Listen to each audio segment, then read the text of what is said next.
Hey fashionistas, welcome back to Silent Fashion YouTube channel. Today we're making a two-piece kimono and palazzo. So to begin with, I went ahead to fold my fabric into 4, and next I'm going to go ahead and indicate half of the shoulder measurements on that point, which is 7 inches. Then I came down by 1.5 inches for the neck depth, and then I went in by 3 inches for the neck width. Okay, so this is because we're cutting the back and the front together. So after that, now guys, I'm going to go ahead and indicate the length of the sleeve. So because this kimono does not have a seam on the shoulder, I'm just going to go ahead and indicate the length of the sleeve, and we don't need to come down by any shoulder slope. So from the shoulder point there, I'll go ahead and indicate the full sleeve length. Okay, my sleeve is supposed to be 20 inches, but because I'll be deducting a curve of 2 inches, I'll be using 18 inches right now. Okay, so I'm just going to go ahead and mark 18 inches on that point right there. Okay, so like I said, no need to come down for shoulder slope. I'll just go ahead and take the sleeve opening. Okay, so I'm just going to go ahead now and mark 10 inches for the sleeve opening. Okay guys, then I'll add ½ inch for seam allowance.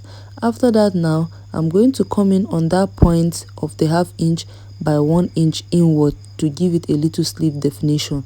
Okay, so next I'll go ahead to the ending part of the dress, and then I'm going to indicate the hip circumference of my clients divided by 4 plus extra 4 inches. Okay, so after indicating that point, I added ½ inch for seam allowance. I'll go ahead and connect it back to the point of the sleeve right there. Okay, so the length of the palazzo depends on your preference, guys. Okay, mine is 36 inches. After taking all the measurement, we'll go ahead now and cut. So after cutting, guys, this is what we have. I'm just going to go ahead now and notch this point on the neckline. Okay, and also notch the midpoint or the center point here, and also notch the sleeve point. This is because there is no seam there. I need to be able to know where the points are after I disorganize this fabric.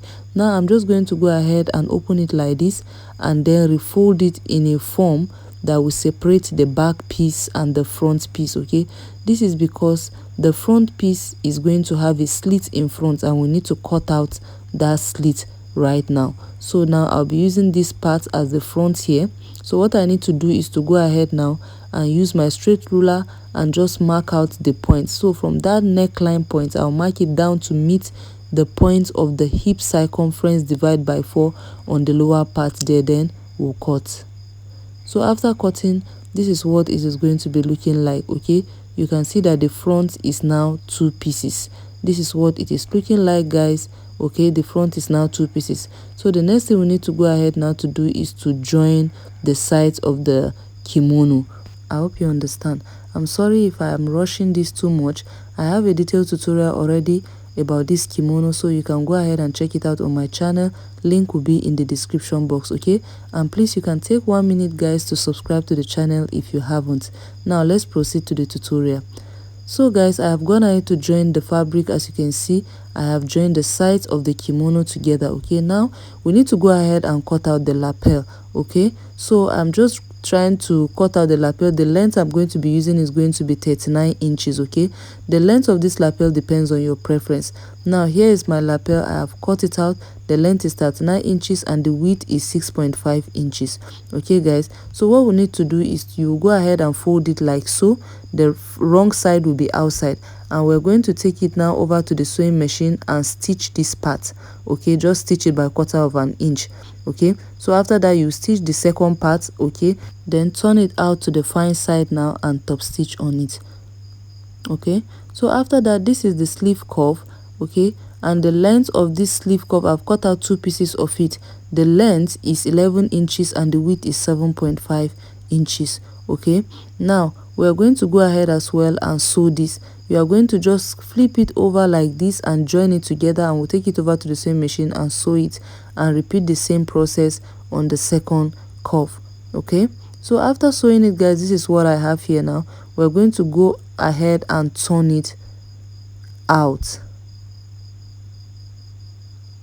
So as you can see, I'm just turning it out. You just turn it halfway and then your curve is ready. Okay, now I have the 2 of it, as you can see there. We're going to go ahead now and attach the lapel to the dress.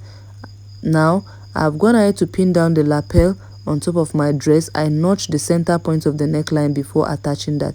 And for the cuff, I'm going to make a little gathers on the sleeve and then attach it as well. Okay, then I'll hem the lower part, and that is it for the kimono tutorial. So to proceed with the trouser tutorial, guys, this is my basic pants pattern. What I need to do now is to go ahead and slash and spread and use it to cut out the palazzo. So I'm going to go ahead and deduct a band of 2 inches right there. I'll use my ruler and just rule it out, and then I'll cut out that part. So this is what I'll be using to cut out the band of the palazzo. Okay, so after that, now I'll go ahead and fold my fabric into 2 because we are cutting it separately. Then I'm going to now bring the pattern, this is the front pattern, and place it on top. After placing it, I'm going to go ahead on that crouch line. I'll come down by 5 inches on my crouch line. You can use 6 inches if you like. So then I'm going to connect it to come and meet the hip line, okay, on the side of the kimono, of the pants, as you can see. Then next, from that 5 inches point again, I'll connect it now to meet the crouch extension point. I hope this is clear enough for you to see. So after marking out that point, we're going to go ahead now and slash it open. By the time we get to this part of the 5 inches, you will curve your hand and go right to the side of the hip line as you see me do. Then you come back ahead again and slash it to the crouch extension part. This is how to slash your palazzo pattern. Then you spread it on your fabric, and then you open it by any allowance you like. I use 6 inches here to spread my palazzo, and then added ½ inch allowance all around, and then I went ahead to cut it out. So after cutting it out, this is what we have. Okay, the same method applies to the back pattern as well. So this is what my front pattern is looking like now. Okay, so after cutting out both the back and the front pattern, this is the both pieces together. I'm going to go ahead now and take it to the sewing machine and join them on the crouch line. Okay, separately, the 2 back pieces I will join it on the crouch, and as well the 2 front pieces I will join it on the crouch.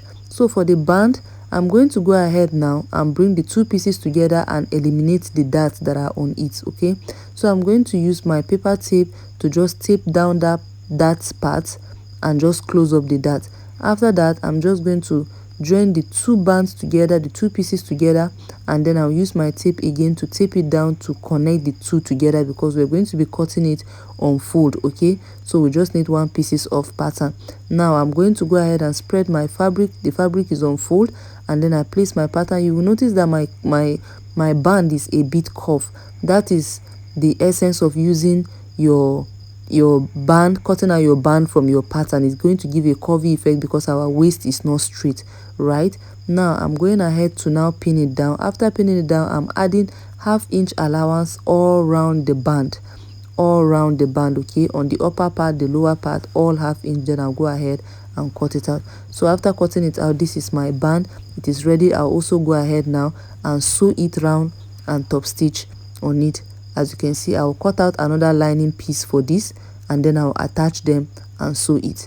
Okay, guys, so now I have gone ahead to join my kimono, my pants on the crouch, as you can see on the floor, and I've also attached pockets on the pants. If you don't know how to attach a pocket, I have a detailed tutorial on my channel. You can check that out. Okay, so after that, now guys, I'm going to go ahead and attach 2 pieces together now, as you can see, and then I'll pin them on that crouch part. The first thing I'm doing is joining the crouch together. Okay, the both back and the front pieces now joined together. We're going to go ahead and pin it all down, and then now after pinning it down, we're going to take it to the sewing machine and stitch on that crouch part. Okay, from the crouch part all the way down to the other leg, and then to the second leg as well. Then I'm going to go ahead, after doing that, to join the side on both parts. Okay, so this is my band. As you can see, I cut out a lining piece, I went ahead to join it together, and I flipped it over and I top stitch on it. I'll go ahead and attach it to the pants, and that's the end of the tutorial.